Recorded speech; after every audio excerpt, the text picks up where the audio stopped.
le frère Eric est prévu à 20 heures juste.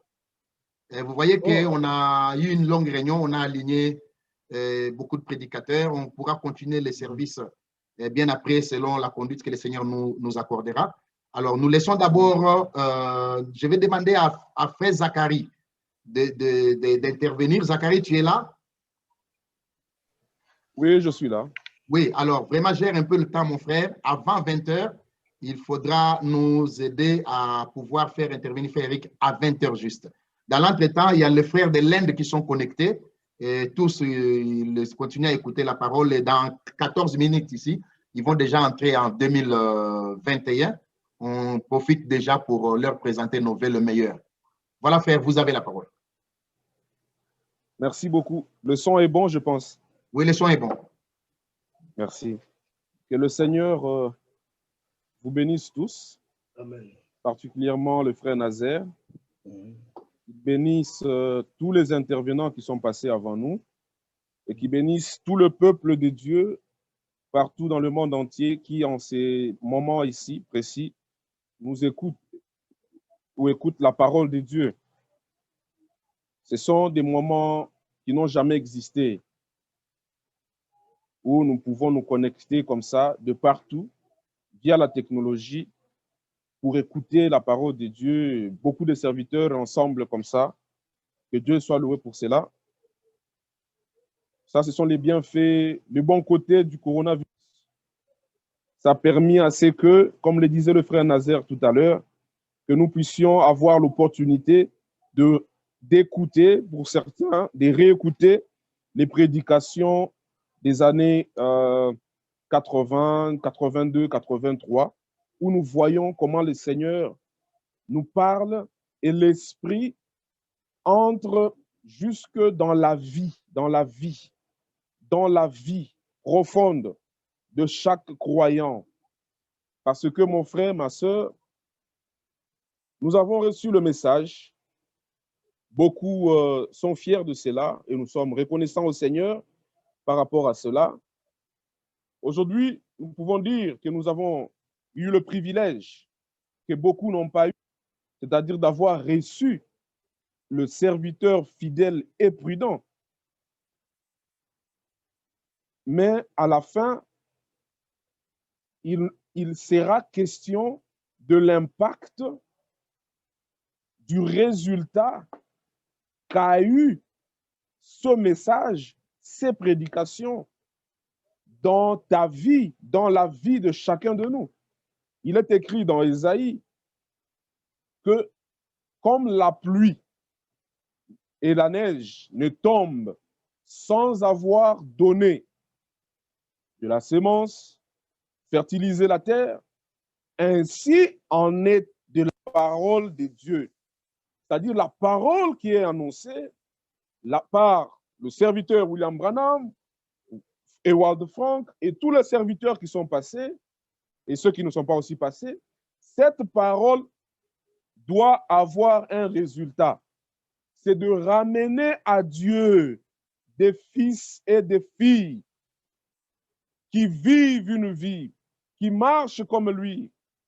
William Branham disait dans sa prédication, lorsqu'il parlait du cep et du sarment, il disait, si la vie du cep prêchait l'évangile, si sa vie prêchait l'évangile et guérissait les malades, la vie des sarments que nous sommes, nous, notre vie doit aussi prêcher l'évangile et guérir les malades. C'était possible avec Paul, cela est aussi possible aujourd'hui. Parce que c'est la même parole que nous avons reçue. C'est la même parole que nous avons reçue. Alors, le résultat du message, le résultat des prédications doit être constaté dans la vie de tout un chacun de nous. L'écriture qui a été donnée, c'est Matthieu chapitre 25, la deuxième partie du verset 10. Mais il y a Matthieu 24 qui vient juste avant cela, où il a été donné la commission. Nous pouvons lire cela. Matthieu chapitre 24, parce qu'il s'agit de la préparation. Nous lirons dans Matthieu 25. Mais allons d'abord dans Matthieu 24, une écriture que vous connaissez, que nous connaissons très bien. Mais comme pouvait le dire frère Inodi tout à l'heure, c'est la première fois pour nous de le lire. Matthieu chapitre 24, il est dit ceci, à partir du verset 45. Quel est donc le serviteur fidèle et prudent que son maître a établi sur ces gens pour leur donner la nourriture au temps convenable?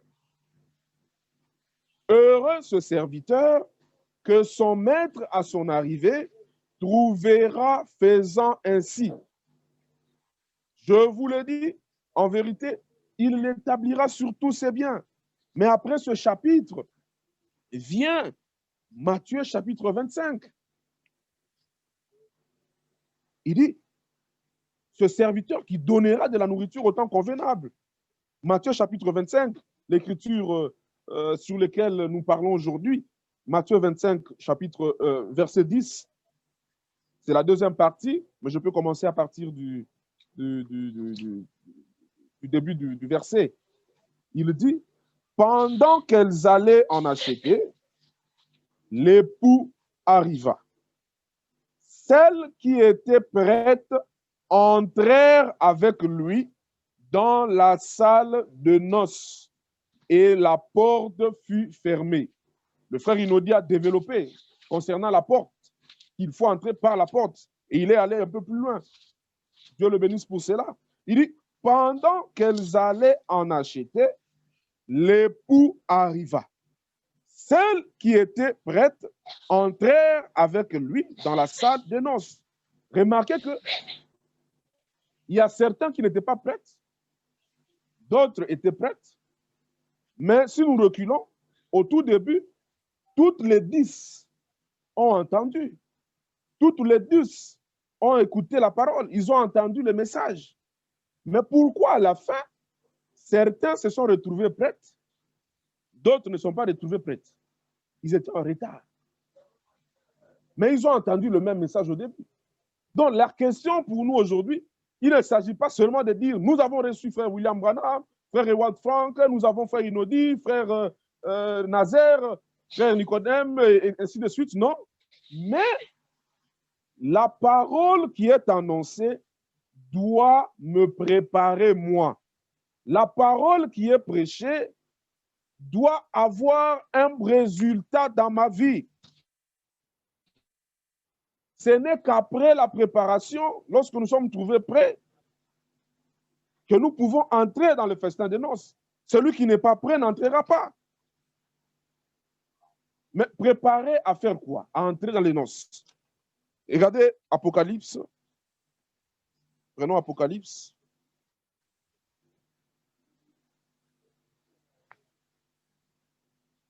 Apocalypse. Parce qu'il faut entrer, il faut aller aux noces. Mais le peuple qui doit aller aux noces doit se préparer. Et la parole que nous entendons nous prépare. Apocalypse, chapitre 19.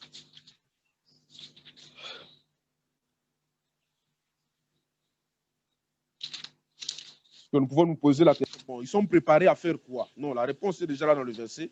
Préparés à aller aux noces. Apocalypse, chapitre 19.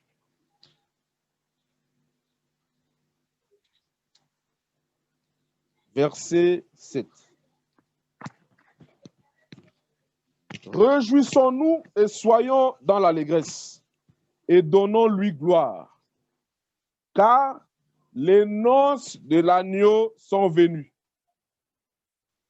Il ajoute, et son épouse s'est préparée. Celui qui se considère être épouse, partie membre de l'épouse de Jésus-Christ aujourd'hui, doit se préparer. Mon frère, ma soeur, à la fin, ce n'est pas celui qui vole, celui qui vit dans la prostitution, hein, le voleur, qui sera surpris de rater l'enlèvement. Non, mais c'est celui qui semble se préparer, qui rate l'enlèvement, qui sera surpris. C'est pourquoi nous devons faire attention en ce temps-ci, d'être réellement sûrs que nous sommes en train de nous préparer. Que la parole que nous écoutons, ce n'est pas, on ne l'écoute pas pour quelqu'un, mais je l'écoute pour moi-même. Je l'écoute pour moi-même. Elle doit d'abord moi-même me transformer, me changer. Je n'écoute pas pour quelqu'un. Frère Franck, dans la série de prédications que nous réécoutons ces derniers temps, disait, il est très facile à l'homme de comprendre ce que Dieu dit pour l'autre ou Dieu dit à l'autre. Mais il est très difficile de comprendre ce que Dieu lui dit à lui. Non. Aujourd'hui, il faut que tout ce que le Seigneur dit à moi, dit de moi, que je puisse dire Amen. Lorsque tu dis Amen à la parole, même s'il y a encore des incapacités, le Seigneur te rend capable. De la même manière qu'il a été fait à Marie. Marie était là. L'ange lui dit, tu auras un enfant. Le Saint-Esprit te couvrira, ainsi de suite. Marie dit, mais je ne connais pas d'homme. L'ange l'explique le processus. Marie dit, ah, comme c'est Dieu, cette parole vient de Dieu, qu'il me soit fait selon sa parole. Ce soir aussi, vous tous qui écoutez, prie, demande au Seigneur qu'il te soit fait selon sa parole. Que la parole ne reste pas dans la Bible, mais que tu puisses réellement prendre part à la préparation. Que la parole puisse agir au-dedans de toi. Alors, si tu es faible, s'il y a des manquements, s'il y a quelque chose qui ne va pas, le Seigneur est celui qui produit le vouloir et le faire. Alors, toi, dans ton cœur, comme l'a dit le frère Inodi, le frère Michael qui vient de passer, crois dans ton cœur et la parole se chargera d'accomplir en toi le but pour lequel Dieu l'a envoyé. Car il est écrit dans le psaume que lorsque Dieu parle, sa parole court pour s'accomplir. Et sa parole doit s'accomplir aussi en toi. Il dit, réjouissons-nous et soyons dans l'allégresse. Soyons dans l'allégresse et donnons-lui gloire, car les noces de l'agneau sont venues et son épouse s'est préparée. Verset 8. Et il lui a été donné de se revêtir d'un fin lin éclatant et pur, car le fin lin, ce sont les œuvres justes des saints. Remarquez, il s'agit d'une épouse qui s'est préparée. Elle s'est revêtue, pas de n'importe quoi. Elle s'est revêtue des œuvres justes des saints. Nous pouvons faire un parallélisme. Prendre un peu l'exemple de Esther, chapitre 2 ou 3. Esther, chapitre 2. Lorsque la reine Vachi a été renvoyée du royaume à cause de la désobéissance au roi, le roi a fait venir toutes les jeunes filles du village. On a arrangé et chaque fille se présentait devant le roi. Mais il y a une particularité avec Esther. Pour gagner le temps, on va aller directement droit au but. Vous connaissez l'histoire. Toutes les filles qui étaient là, qui passaient dans le couloir, prenaient n'importe quoi. Ils étaient là, ils prenaient n'importe quoi. Tout ce qui était là, de l'or, on prend. Mais Esther, écoutez, au verset 15, Esther chapitre 2, verset 15. Lorsque le tour d'aller vers le roi, son tour d'aller vers le roi, il s'agit d'Esther, fut arrivé, Esther, fille d'Abigaïl, oncle de Mardoché, qui l'avait adopté pour fille, ne demanda que ce qui fut désigné par Égée, eunuque du roi et gardien des femmes. Esther trouva grâce aux yeux de tous ceux qui la voyaient. Remarquez quelque chose d'important ici.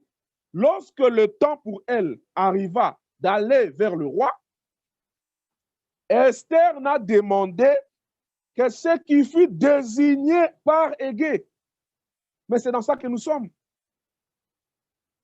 Dans Apocalypse.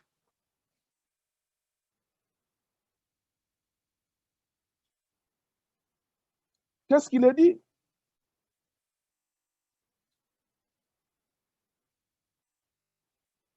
Apocalypse.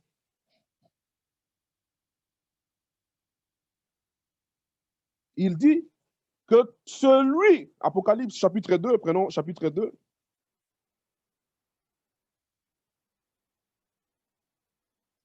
Dans tous les âges là, même au verset 11, Apocalypse 2, 11 par exemple, que celui qui a des oreilles entende ce que l'Esprit dit aux églises.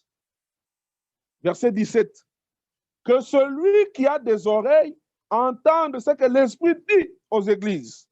Vous continuez encore partout là, vous allez voir, verset 29, que celui qui a des oreilles entende ce que l'Esprit dit aux églises.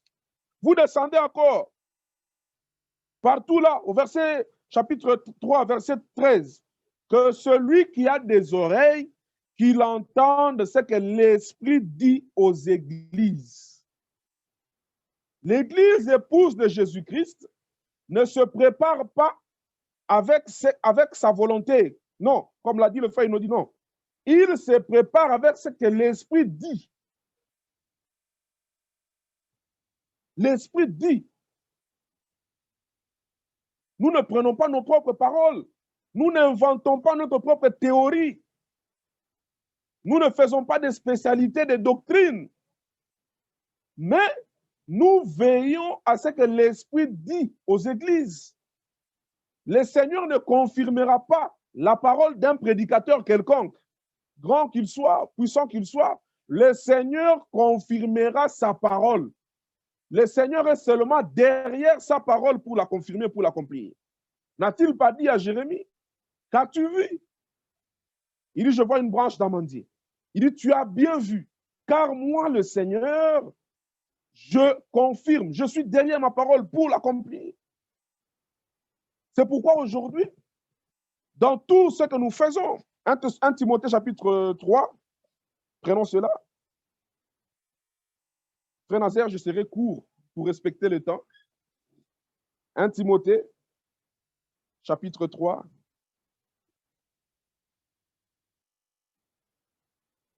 Déjà des merveilleuses et des grandes paroles, de bonnes paroles ont été données. Nous ajoutons juste 1 Timothée 3. Il dit ceci, versets 14 et 15. Je t'écris ces choses avec l'espérance d'aller bientôt vers toi. Verset 15.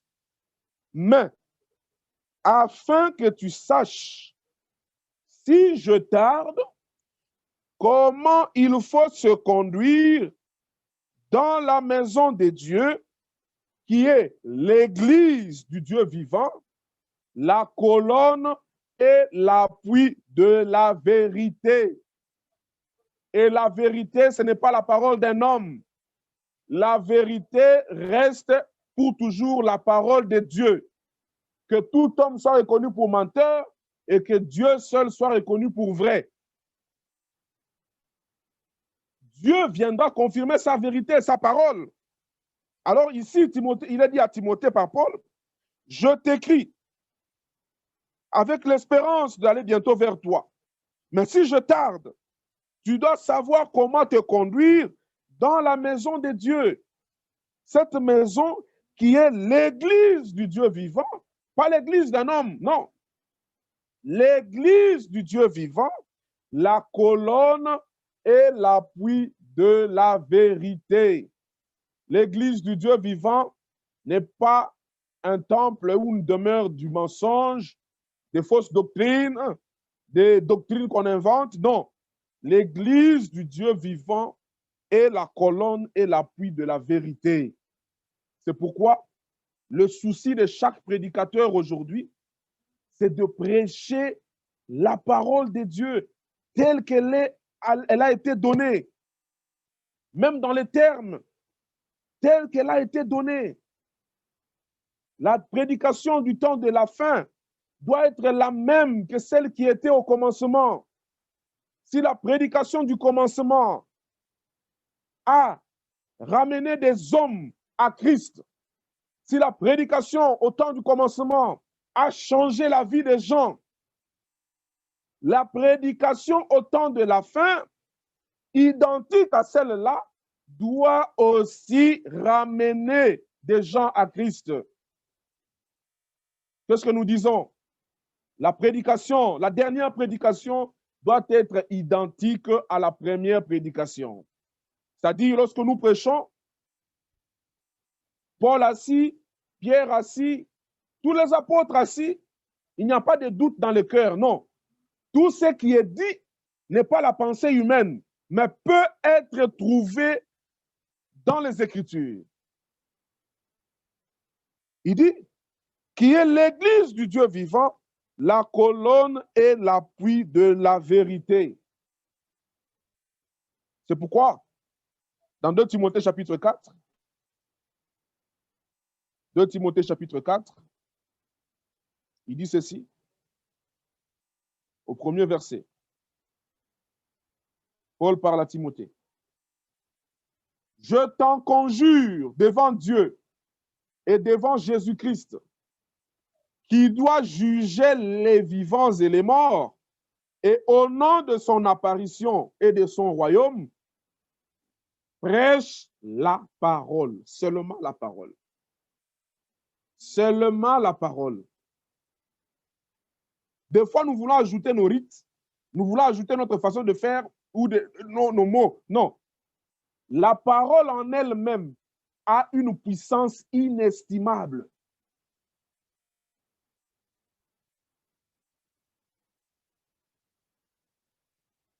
Des fois, on dit, bon, nous allons aider un peu Dieu parce que nous trouvons que le peuple de Dieu est un peu s'est penché vers ceci. Non. Donne la parole. Insiste en toute occasion, favorable ou non.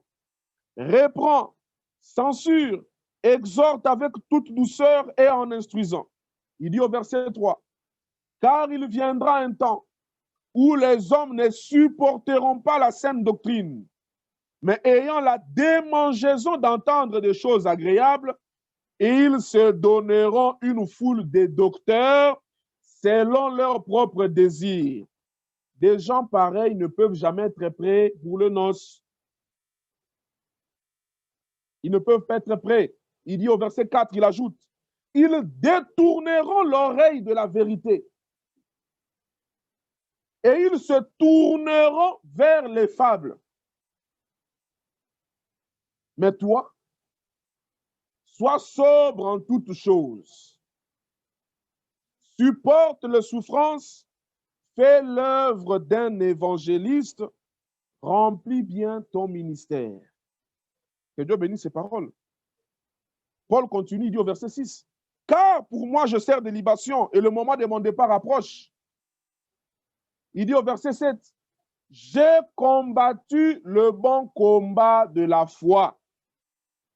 J'ai achevé la course. J'ai gardé la foi. Désormais, la couronne de justice m'est réservée. Le Seigneur, le juste juge, me la donnera.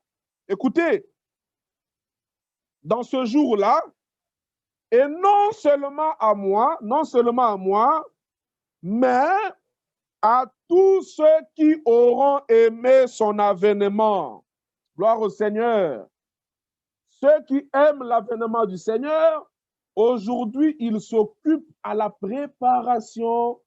Ils se préparent. Ceux qui aiment l'avènement du Seigneur ne s'occupent pas de futilité. Ils ne sont pas distraits. Parce que le diable amène des distractions. Mais ceux qui attendent l'avènement du Seigneur aujourd'hui se préparent sérieusement. Chaque jour qui passe, ils sont capables de prier comme David. Seigneur, Seigneur, apprends-moi, moi, à bien compter mes jours afin que j'applique mon cœur à ta sagesse. C'est de ça qu'il s'agit, mon frère, ma soeur. Ceux qui attendent l'avènement du Seigneur ne sont pas distraits par des futilités, non. Ils sont conscients qu'à tout moment, le Seigneur peut venir. Mais même si le Seigneur ne venait pas, souvenez-vous de l'expérience de notre bien-aimé frère Ewald Frank lorsqu'il fut piqué en 1998 au Ghana par le moustique. Il était là dans le couloir de la mort. Le temps pour lui pour mourir était arrivé.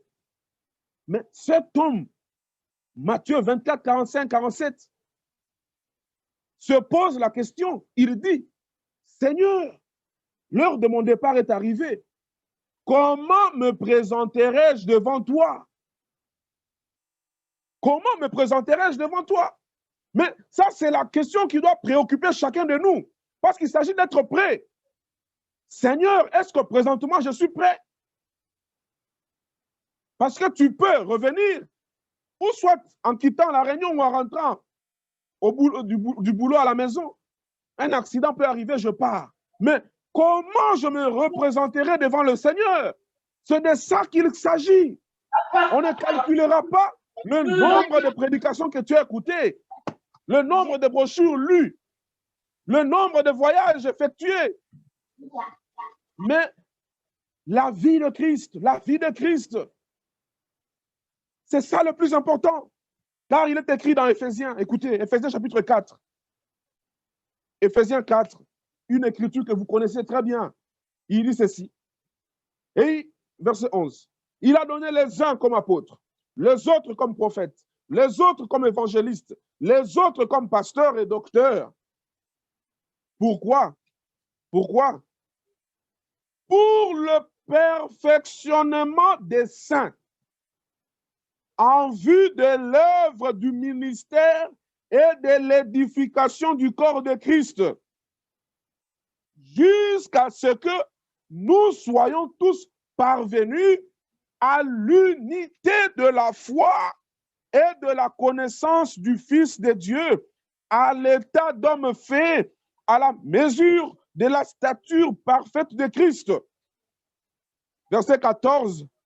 Afin que nous ne soyons plus des enfants, flottants et emportés à tout vent de doctrine, non, non, par la tromperie des hommes, par leur ruse, dans les moyens de séduction, non, mais que professant la vérité dans l'amour, nous croissions à tous égards en celui qui est le chef, Christ. Que Dieu bénisse cette parole.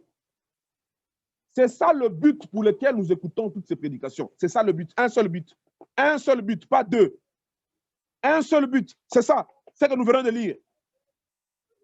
C'est ça le but pour lequel Éphésiens 4, 11 a été donné.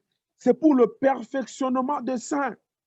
Alors, chaque instant qui passe, chaque jour qui passe, ma préoccupation doit être, Seigneur, est-ce que je suis prêt?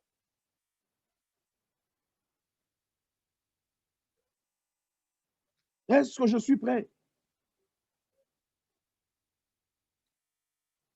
Verset 16.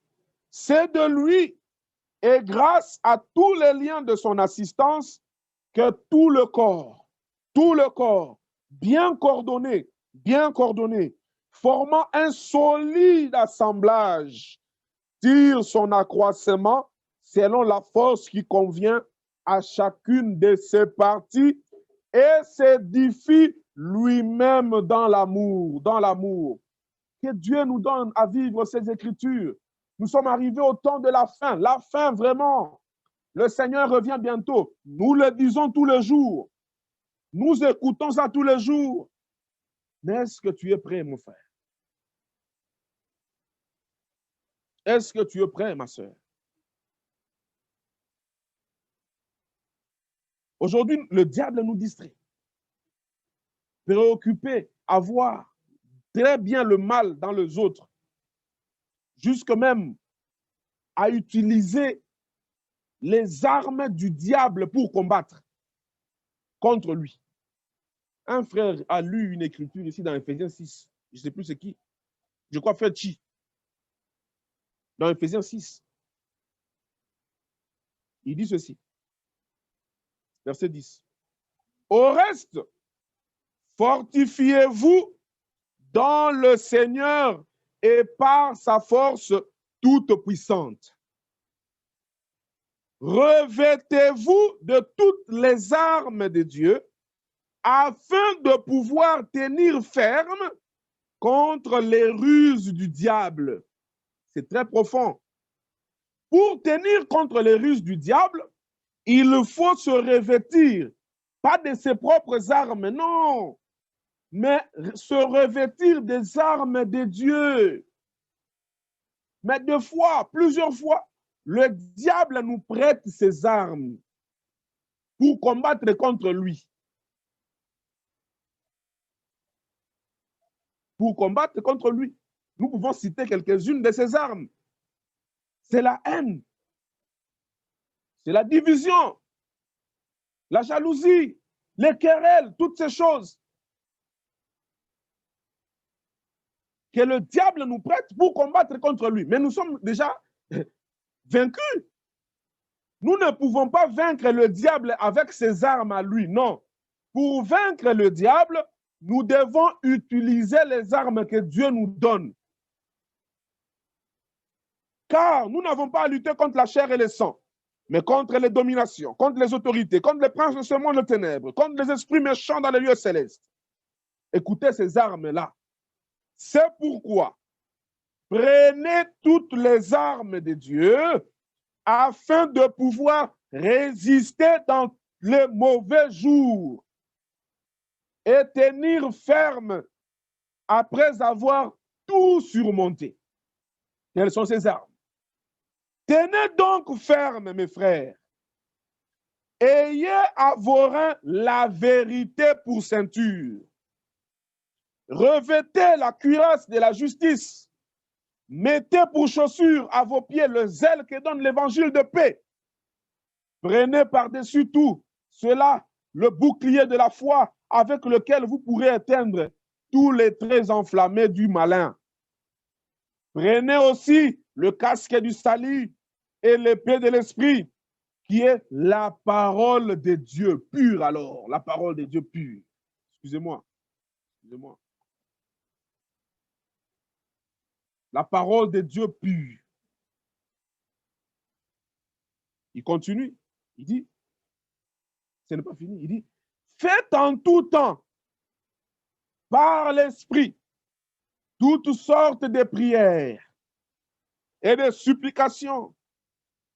Veillez à cela avec une entière persévérance et priez pour tous les saints, Que Dieu nous donne à vivre ces paroles. Ça, ce sont les paroles de préparation. Tout ce que nous avons lu, écouté depuis que les frères ont parlé. Ce sont les paroles qui nous donnent à nous préparer. Quelqu'un qui est encore dans la haine, quelqu'un qui est encore dans les divisions, ne peut pas dire qu'il se prépare. Il n'y a pas deux ciels, il y a un seul ciel où nous serons tous. Il dit, priez pour moi aussi.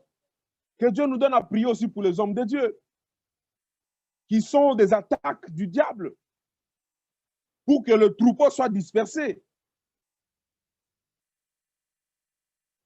Alors, bien aimé, pour aller à la fin, mon temps arrive à la fin.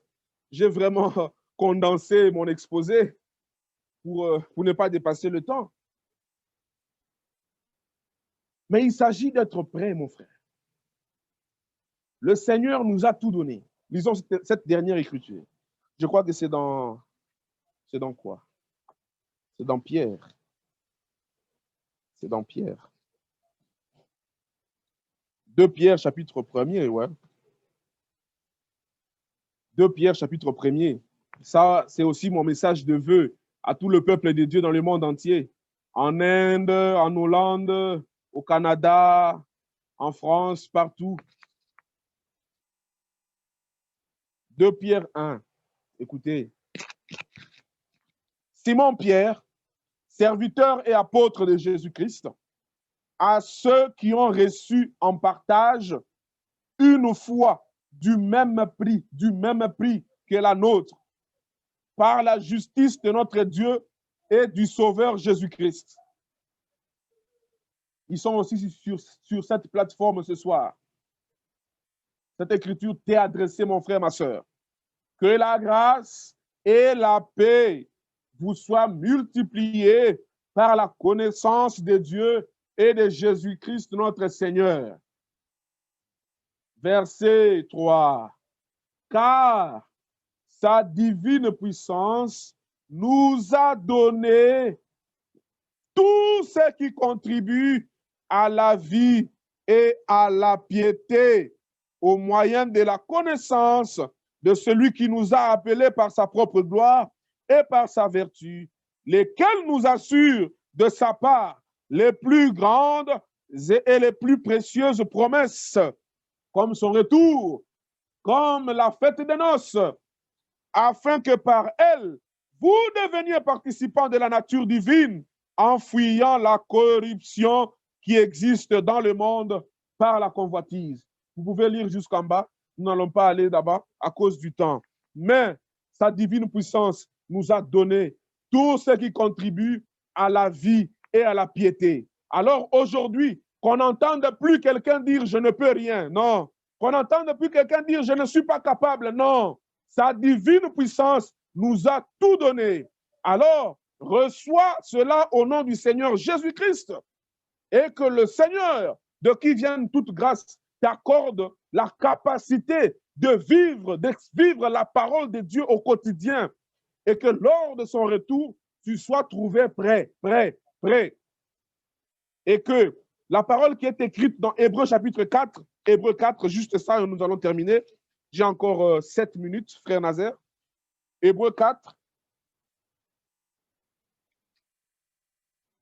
Hébreux chapitre 4. Je crois que c'est là. Hébreux 4. Il dit ceci. Craignons donc, tandis que la promesse d'entrer dans son repos subsiste encore, qu'aucun de vous ne paraisse être venu trop tard, en retard, que personne ne reste le jour de l'enlèvement, que personne ne reste, que personne ne manque au retour, parce que nous avons reçu tout. La parole de Dieu nous a été annoncée. Frère Franck peut dire même, dans ses prédications récentes, je vous ai annoncé tous les conseils de Dieu. Qu'est-ce qui reste encore? Tous les conseils de Dieu nous a été annoncés. La parole de Dieu a été restaurée. Ma prière ce soir est que cette parole qui a été restaurée restaure l'âme, restaure la vie de tout un chacun de nous. Que cette parole nous prépare, que nous soyons trouvés prêts, que nous ne soyons pas distraits par les vanités du monde, par la ruse du diable, mais que nous ayons les yeux focus, que nous ayons les yeux vers l'objectif. Si nous avons les yeux vers l'objectif, nous n'allons pas calomnier les frères. Nous allons prier pour les frères, tout en sachant que la prière d'un juste a une grande efficacité. Donc moi, Zacharie, si je prie pour Nicodème, Dieu va exaucer parce que ma prière a une grande efficacité. C'est à ça que nous devons arriver. Et être capable de dire comme Paul, ce n'est plus moi qui vis, mais c'est le Seigneur qui vit sa vie en moi. Que le Seigneur bénisse ce peu de paroles. Frère Nazaire l'a dit 2 ou 3 fois ici, qu'il est le moindre de tous. Non, le moindre de tous est là, c'est bien moi. Il m'avait oublié. C'est bien moi le moindre de tous. Alors que la parole que nous venons d'apporter en peu de mots puisse trouver la place dans le cœur de tout un chacun de vous et qu'il puisse produire le but pour lequel elle a été envoyée. Ce but-là, ce n'est pas de nous rendre orgueilleux, non, mais c'est de nous ramener, de ramener à Dieu un peuple qui porte son nom, qui vit sa vie, qui vit sa vie. Que Dieu nous bénisse richement, que Dieu bénisse tous les prédicateurs qui ont parlé avant et après, qu'il bénisse son peuple et que cette année 2021 nous donne encore à nous rapprocher plus du Seigneur. Les temps sont fort avancés, nous vivons dans des temps fâcheux, dans des temps très difficiles, où il est difficile d'être chrétien, mais que là où le péché a abondé, que la grâce de Dieu puisse surabonder pour chacun de nous, afin que Dieu soit fier de nous, qu'il puisse rendre témoignage de nous, partout où nous sommes. Ici, il ne s'agit pas d'être en Afrique, d'être en Europe, non. La parole de Dieu est la même partout. Est la même partout. Donc, je la crois en Afrique, je la crois en Europe, je la crois en Asie, et la même vie que je dois vivre en tant qu'enfant de Dieu ici, je dois la vivre partout. Que Dieu nous bénisse richement et qu'il bénisse sa parole dans nos cœurs. Je crois que lorsqu'il reviendra, nous allons nous voir et nous serons tous ensemble pour toujours. Maranatha, shalom. Shalom, shalom, mon frère. Dieu te bénisse richement. Dieu bénisse cette parole dans nos cœurs. Merci beaucoup, mon frère Zacharie. Nous allons prier. Dieu notre Père, merci pour ce temps que tu nous as accordé. Merci aussi, Père bien-aimé, pour cette parole que nous venons d'entendre. Oui, Père, la préparation doit avoir sa place dans notre vie. Cela est vrai, notre Dieu, notre Seigneur, d'autant plus que cette parole, ce message biblique qui a été envoyé ne peut pas rentrer à toi à vide, Père. Tu as fait sortir ta parole pour aller chercher Israël en Égypte. Cette parole a ramené Israël en Canaan. Tu as fait sortir ta parole pour aller chercher Juda en captivité à Babylone. La même parole a ramené Juda sur ses terres. La même parole qui est venue chercher l'épouse ramènera l'épouse auprès de toi. Puisse nous aider, Seigneur, à nous perfectionner, à nous laisser corriger, Père. Puisqu'il est question de la parole, la même que les apôtres ont entendue et que les hommes vont jusqu'à dire que les mêmes causes produisent les mêmes effets, Père, permets que cette parole, la même, Seigneur, produise les mêmes résultats dans la vie de chacun d'entre nous. Bénis ton peuple, Père bien-aimé. Nous nous souvenons de ceux qui sont en Inde, qui entrent maintenant là en 2021. Puisses-tu le bénir, Seigneur notre Dieu. Bénis notre frère Dan et tous les frères qui sont à côté de lui, tous ceux qui sont en Inde, Père, que nous ne serons pas cités, que ta grâce repose sur eux. Bénis encore une fois notre frère Rick, par qui tu vas nous parler tout à l'heure. Nous te rappelons notre frère Obed qui est malade, Seigneur, qu'il te plaise de le guérir. Rétablis-les, Seigneur notre Dieu. Et au-delà de tout cela, pour nous tous qui venons d'écouter, puisses-tu rétablir tout en nous, rétablir nos vies, rétablir notre marche dans ta foi, dans la foi plutôt et dans ta crainte. Dispose nos cœurs à la crainte de ton nom. Bénis les temps qui restent, Père. Conduis-nous par ton bon esprit pour que la gloire te revienne au nom de notre Seigneur Jésus-Christ. Nous t'avons ainsi prié, Père.